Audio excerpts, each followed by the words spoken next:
এত সুন্দর সফট হয়েছে, দেখলেই তো বোঝা যাচ্ছে। একটা তোমাদের ছিঁড়ে দেখাচ্ছি যে কত সুন্দর খেতে বন্ধুরা, অসাধারণ হয়েছিল আর একবারে সফট। নমস্কার বন্ধুরা, সবাই কেমন আছেন? আমি পাপড়ি কিচেন থেকে বলছি। আজকে একটা নতুন রেসিপি নিয়ে চলে আসলাম তোমাদের মাঝে। আমি বানাবো প্যানকেক। প্যানকেক বানানোর জন্য প্রথমে নিয়ে নিচ্ছি দুটো ডিম। আর ডিম দুটো কিন্তু নর্মাল টেম্পারেচারে থাকার ডিম নিয়েছি, কারণ ফ্রিজে থাকা ডিম নিলে ভালো হবে না। এখন আমি ডিম দুটো ফাটিয়ে নেব। একটা ডিম দিয়েও বানানো যাবে বন্ধুরা, কিন্তু আমি আজকে দুটো ডিম দিয়ে বানাবো, যেহেতু আমার পরিবারে অনেক মেহমান। আর এটা হবে আজকের বিকেলের নাস্তা।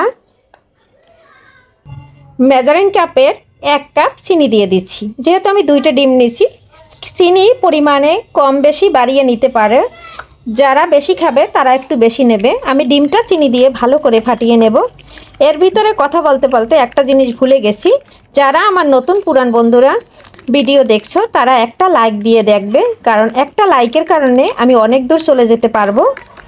আর এই চিনি আর ডিম কিন্তু ভালো করে ফাটিয়ে নিতে হবে, যাতে চিনিটা সম্পূর্ণ গলে যায় আর ডিমটা যাতে একবারে ফেটে সুন্দর হয়ে যায়। আর তারপরে আমি অন্য যে প্রসেসগুলো দিব, যা যা ব্যবহার করব, সেটা কিন্তু আমি অনেকটা পরে করব। দেখো বন্ধুরা, ডিমটা আর চিনিটা ভালো করে মিশিয়ে নিয়েছি, একবারে ফেটিয়ে নিয়েছি। এখন আমি দিয়ে দেব ময়দা। এখানে আমি যেহেতু দুইটা ডিম, আমি বড় সাইজের 1 কাপ ময়দা নিয়েছি, এটা আমি দিয়ে দিলাম। এখানে দিয়ে দেব 1 কাপ গুঁড়া দুধ। এটা সম্পূর্ণ আমি সুন্দর করে চেলে নেব। 1 কাপ দিয়েছি বেকিং পাউডার। সম্পূর্ণ সুন্দর করে একসাথে চেলে নিলাম, কারণ এভাবে চেলে দিলে ভালো হয়, কোনো দানা দানা অংশটা থাকে না। সেটা দেখো বন্ধুরা, দানা দানা অংশটা চালনিতে রয়ে গেছে। 1 চামচ দিয়ে দিচ্ছি কোকো পাউডার। কোকো পাউডারটা আমি ফার্স্ট ব্র্যান্ডের কোকো পাউডার ব্যবহার করছি, বেস্ট ব্র্যান্ডের। আর ভ্যানিলা ব্যবহার করব, সেটাও বেস্ট অ্যান্ড টেস্টি। সব কিছু আমি একটা চামচের সাহায্যে মিশিয়ে নেব, মানে এভাবে একসাথে সব কিছু মিশিয়ে নিলে ভালো হয়। এখানে কিন্তু আমি আজকে কোনো গুঁড়া দুধ দিয়ে দিয়েছি, কিন্তু এখানে কোনো লিকুইড দুধ ব্যবহার করব না। এটা ভালো করে মেখে নিতে হবে। আমি হাত দিয়ে মেখে নিচ্ছি।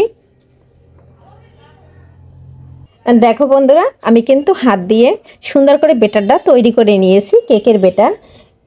আর এখন দিয়ে দেব তেল। 1/2 কাপের মতন তেল দিয়ে দিচ্ছি। এটা কিন্তু রান্নার সাদা তেল।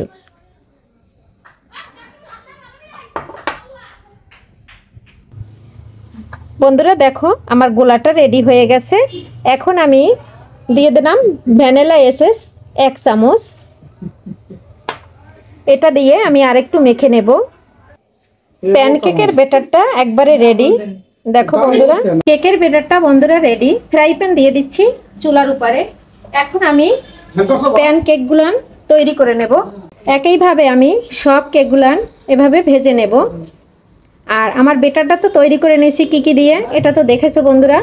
যদি বাসায় আসে ঝটফট মেহমান, বানিয়ে নিতে পারো 10 মিনিটের ভিতর এরকম মজাদার একটা প্যানকেক। কারণ এটা ভাজতে বন্ধুরা অল্প সময় টাইম লাগে। ঘরে যদি থাকে ময়দা আর যদি থাকে কোকো পাউডার, তাহলে বানিয়ে নিতে পারবা ঝটপট প্যানকেক। প্যানকেকটা ভাজার সময় চুলার জালটা কিন্তু লো ফ্লেমে রাখতে হবে। যদি জালটা বাড়িয়ে দেওয়া হয়, তাহলে নিচে কেকটা পুড়ে যেতে পারে, কালারটা নষ্ট হয়ে যেতে পারে। আর দেখো বন্ধুরা, আমার কেকটা কত সুন্দর হচ্ছে। আর একইভাবে কিন্তু আমি সব কেকগুলো ভেজে নেব। দেখো বন্ধুরা, বেটারটা যে পারফেক্ট হয়েছে প্যানকেকের, দেখো তোমরা কাছের থেকে দেখাই, কত সুন্দর একবারে ফোট উঠেছে। আর বুঝতেই তো পারছো কেকের বেটারটা কেমন করতে হবে, কেমন করলে পারফেক্ট প্যানকেক হবে।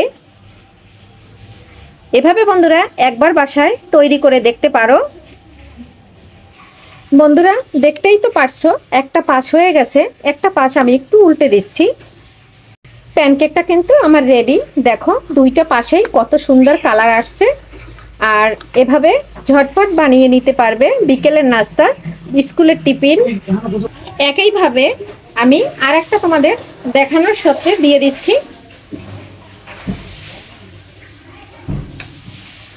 এইভাবে একটু নাড়া দিয়ে দেব, কারণ এভাবে একটু নেড়ে ছেড়ে দিলে এটা কিন্তু ফুল প্যান আমার ভরে যাবে আর একবারে গোল আকারে হবে, দেখতে কিন্তু দারুণ লাগবে। দেখো বন্ধুরা, এটাও খুব সুন্দর করে হয়ে গেছে।